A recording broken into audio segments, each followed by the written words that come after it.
packaging was so much cuter. It was like the shorter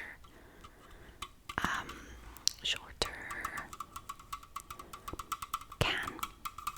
But I know a lot of brands are going towards the skinny one because they are easier to transport or easier to store, I suppose, on the shelf. I don't know.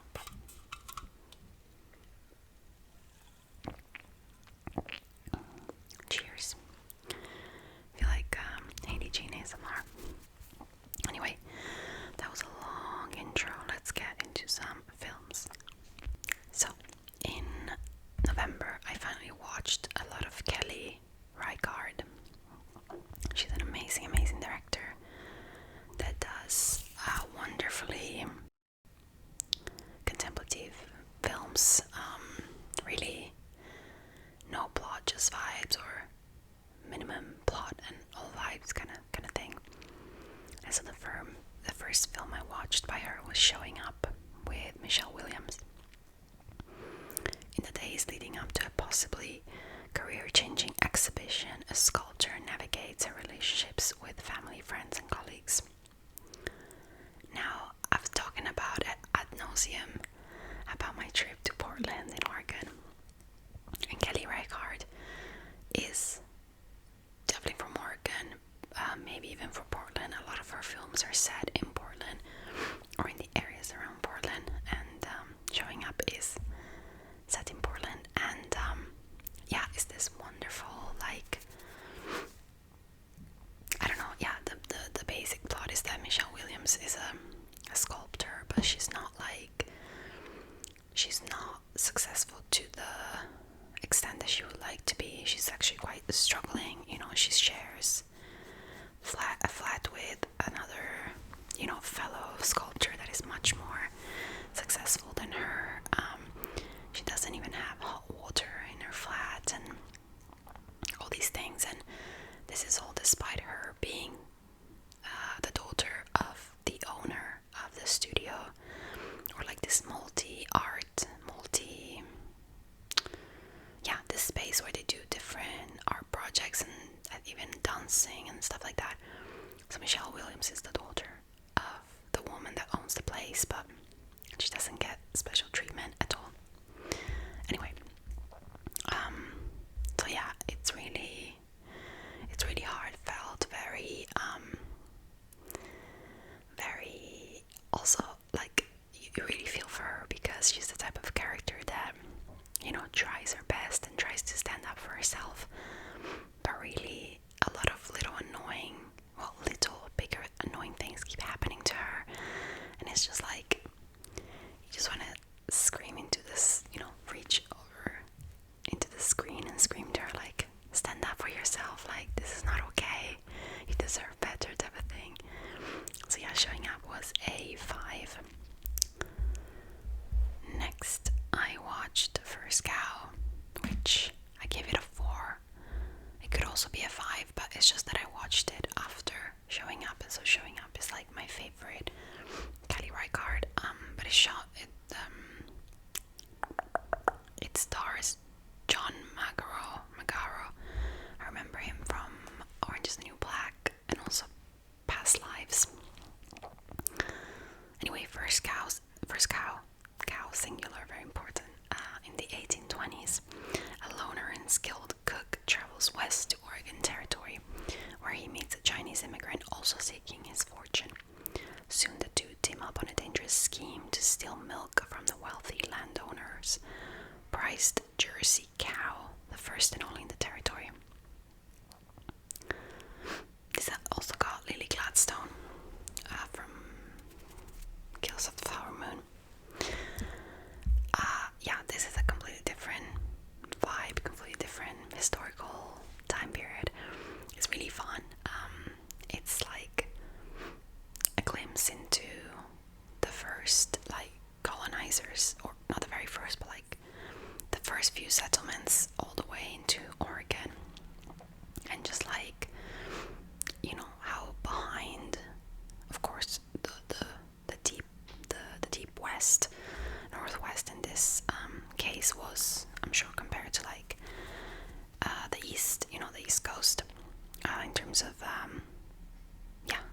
colonizer settlements and stuff, they're still kind of living, even if it's 1820s, they're kind of living in a bit of a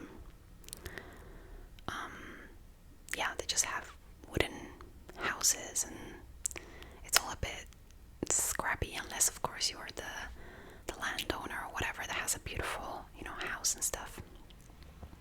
And so the protagonist, he's a cook for like a group of explorers. I'm not sure what they're doing at the beginning actually, but then he kind of like finishes his task and then meets randomly with this Chinese immigrant, and together, they kind of build a relationship, whatever, and then a friendship, and then he,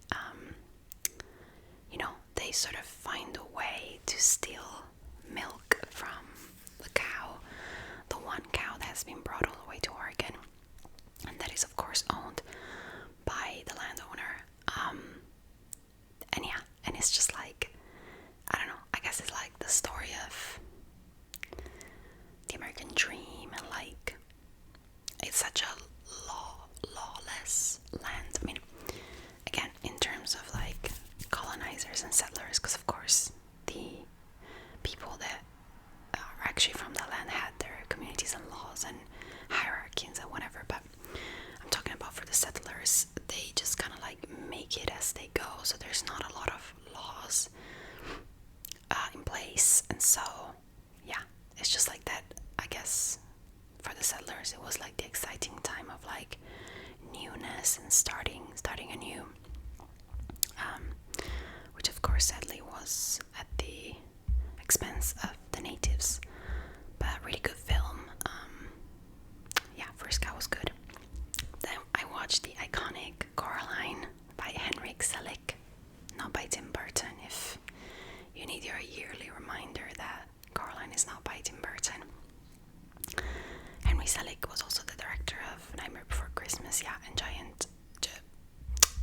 James and the Giant Peach. Coraline is wonderful. Wandering her rambling old house in her boring new town, 11-year-old Coraline discovers a hidden door to a strangely idolized version of her life. In order to stay in the fantasy, she must make a frighteningly real sacrifice. So this is super fun. Our little heroine, Coraline, the animation is stunning. It's all stop motion, if I'm not mistaken. It's just fantastic. It's so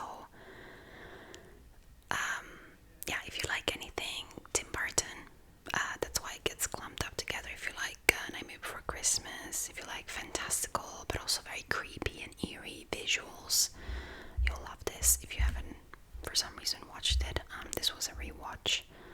And Coraline she's the best. Back on the Kelly Reichardt bandwagon, we've got Old Joy, 4 stars. Again, I think it really comes down to the fact that I watched Showing Up first, but if I had watched Old Joy first, maybe this would have been my 5 stars, It was kind of hard not to compare them because they all have the same contemplative, chill vibe, and so, I don't know. I found myself comparing them even though they're all different films. So Old Joy, again, Kelly Reichardt, soon-to-be father, Mark feels the pressure of domestic responsibility closing in. So he's more than happy to accept his old friend Kurt when his old friend Kurt proposes a camping trip in the Oregon wilderness. During the time together, the men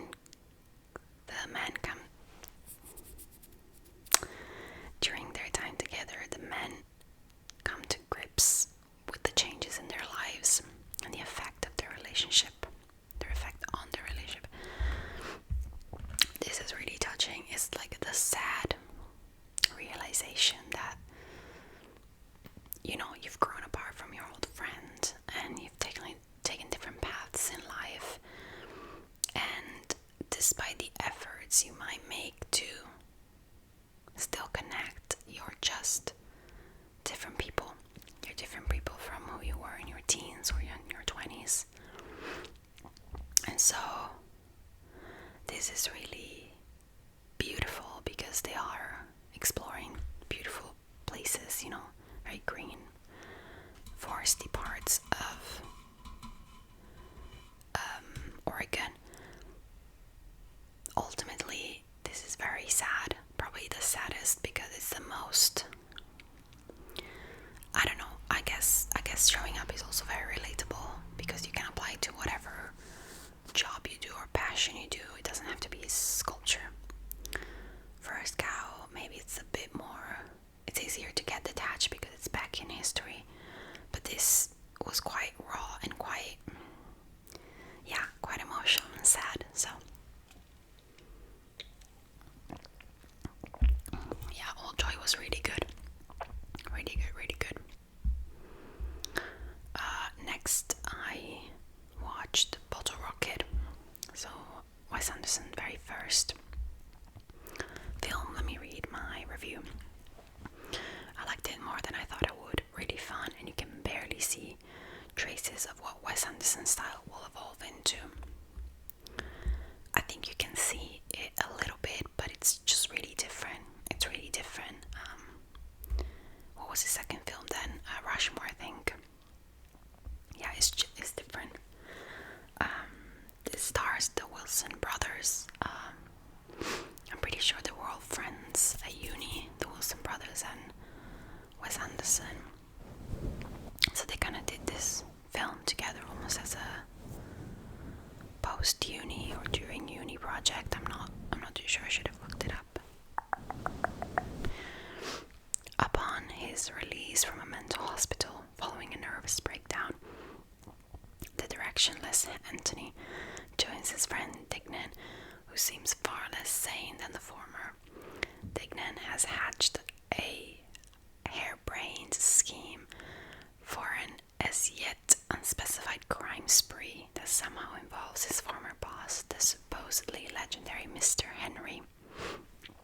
This is really just a bunch of like kind of wealthy, or I guess Owen Wilson character is a bit more, I don't know, he's not as well off, but Luke Wilson is. So they're kind of like these mid-20s kids that are just like, they think they have it, they can figure out how to do crime, and clearly they don't have everything under control, but it's just funny. It's funny, and I think the aspect that I can see the most Wes Andersonism is in the dialogue. Just how almost out of time and space they are, almost cartoonish, and they're like making this plan and trying to execute it. I don't know if that's just me, but that was quite good. I gave it a 4. It's not my favorite Wes Anderson, but I'm glad that I have now watched all of his films, so that was quite good. Next, Bugonia. So I went to the cinema to watch it, and I said 4 for my viewing experience and for the fact that I disliked Lanthimos' last 2 films. 3.5 if I reflect objectively about it. So this was really fun to watch. It was really entertaining, very entertaining, but it was a little bit, I mean, it's just hard not to say it's another, rich people bad, CEOs bad,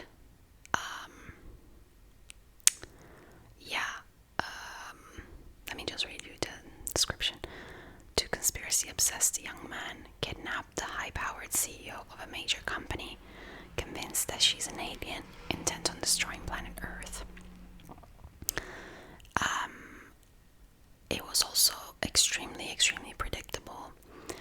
Very, I don't know, like, the stakes should be so high when you see Emma Watson all like tied up and everything, but I feel like the stakes were not that high, and I don't know, if I want to get picky, there were some specific things in the story, like in how they decided to execute it, that I didn't particularly like.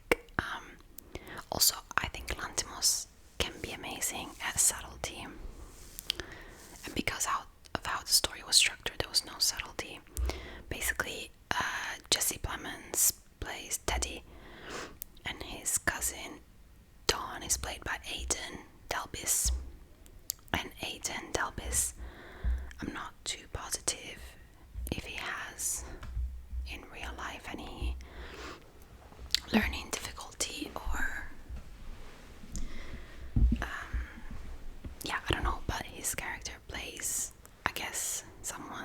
is a bit autistic coded, or developmentally disabled, I don't know.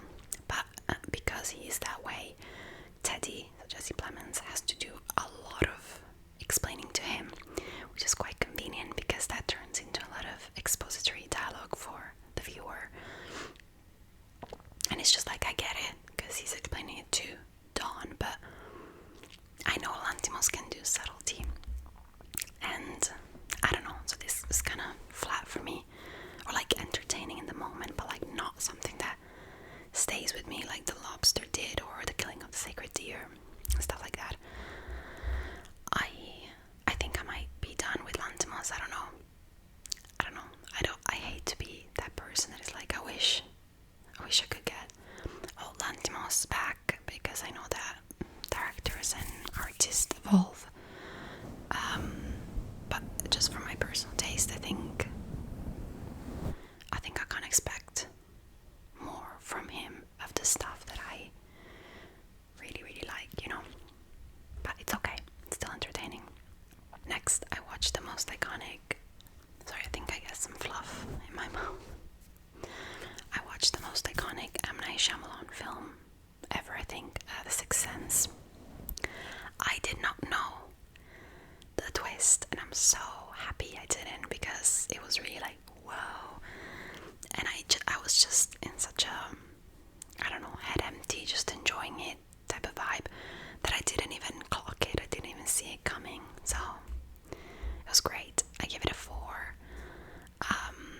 It was just really, really solid, really good. Following an unexpected tragedy, child psychologist Malcolm Crowe meets a 9-year-old boy named Cole Sear, who is hiding a dark secret. So yeah, I think that's it with M. Night. It's kind of hard to give away stuff without giving away the twist. Really, really good. I think it's his most acclaimed film, I guess. This stars Bruce Willis and Haley Joel Osment, which he's the little brother of what's her face from Hannah Montana, the girlie that Emily Osment, I think, that played Hannah Montana's best friend in Hannah Montana, the show. I don't know, fun fact. So yeah, Sixth Sense was really good. Now for the worst film on this series, recap, Frankenstein by Guillermo del Toro. I know there's a lot of discourse online because it's a newly released film, but first of all, it was low-key boring at times. Like, it was so dragged out, and the only thing that saved it for me was Guillermo del Toro, visuals, so whimsical and fantastical and magical, always a little bit almost cyberpunky-ish. I don't know, the vibes visually were great, but the story was no, and the dialogue was cringe at times. And my biggest issue with this film: what do you mean that they made the Frankenstein creature hot? Because how can Jacob Elordi be anything but hot?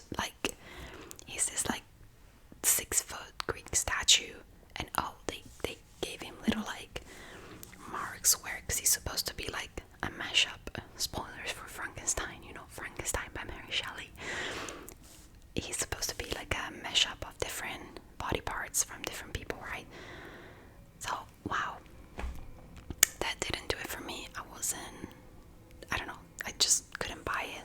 It took me out of the story so much, seeing Jacob Elordi. Just Mia Goth was amazing. She plays 2 roles. She was really good, but I think she wasn't utilized enough. I think she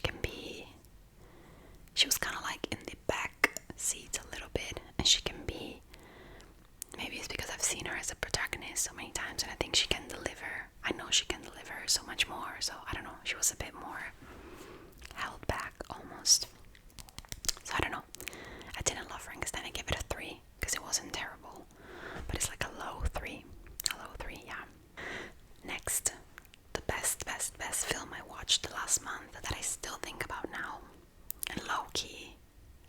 rewatch so bad because I want to solidify if it's one of my favorite films ever. Time I Love. Time I Love. Time I Love. By, it's the same director that did the adaptation for Lynn Ramsey. She did the adaptation for, when you talk about Kevin, which I have mentioned many, many times on the channel. I love the book, I love the film, I love the story.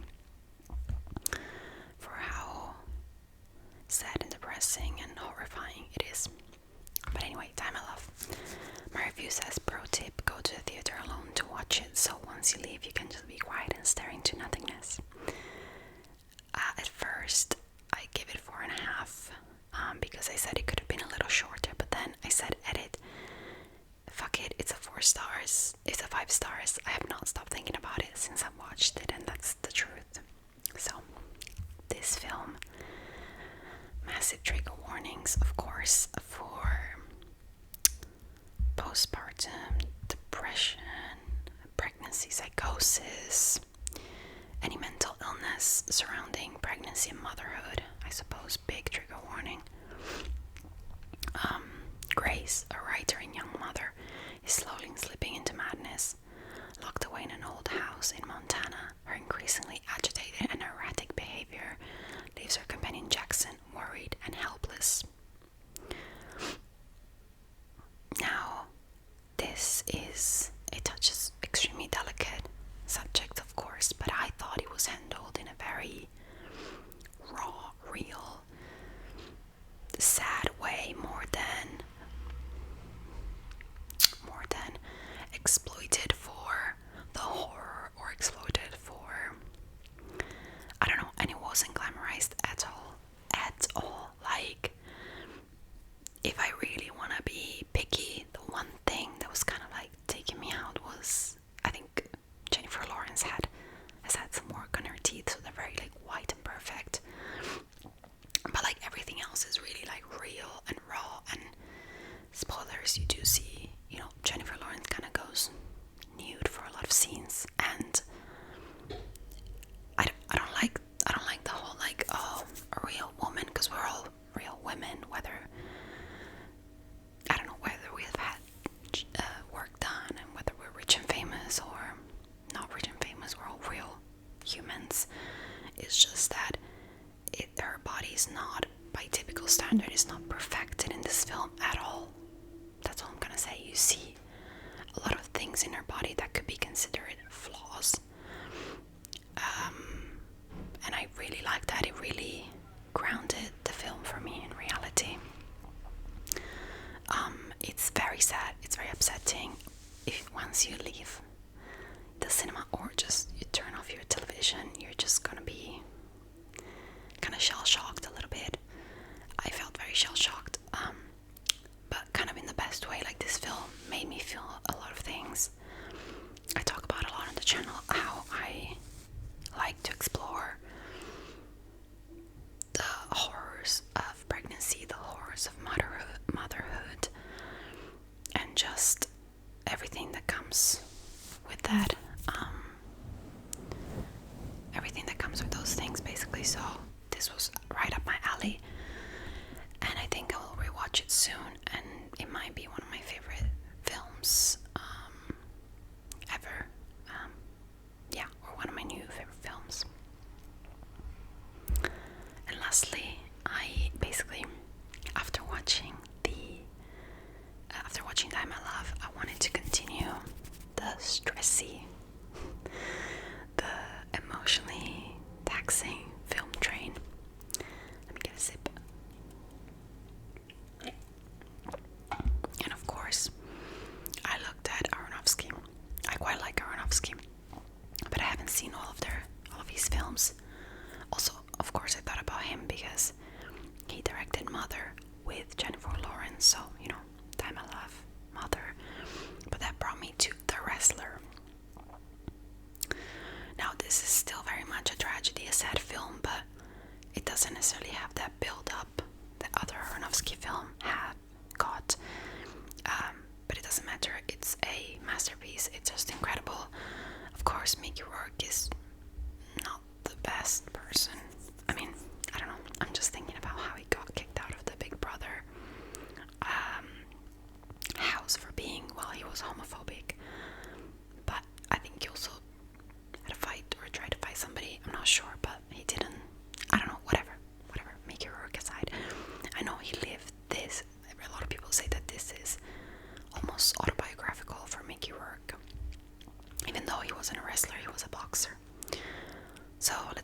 gym wrestler Randy the Ram Robinson is long past his prime time, but still ready and raring to go on the pro wrestling circuit.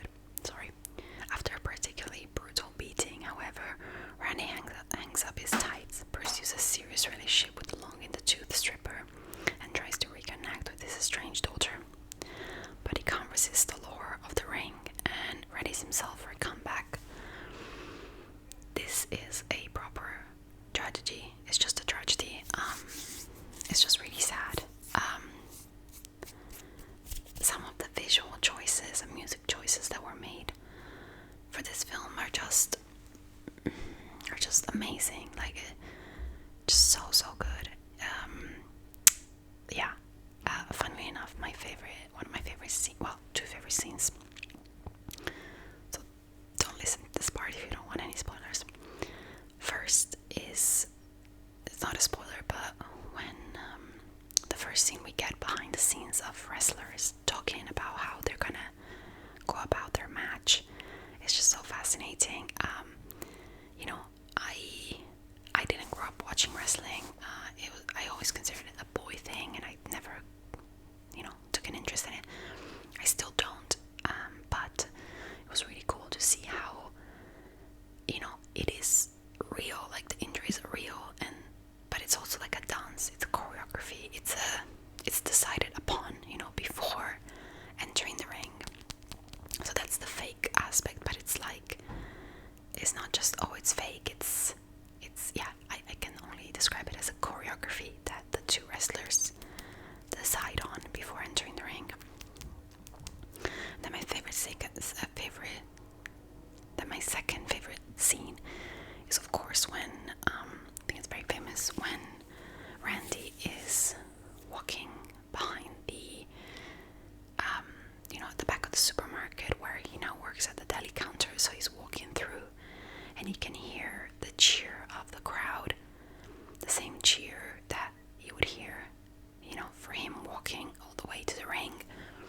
And then once he opens that, those little blinds made of plastic sheets, that makes you enter the front of the deli counter at the supermarket, the second he opens that, the cheering stops.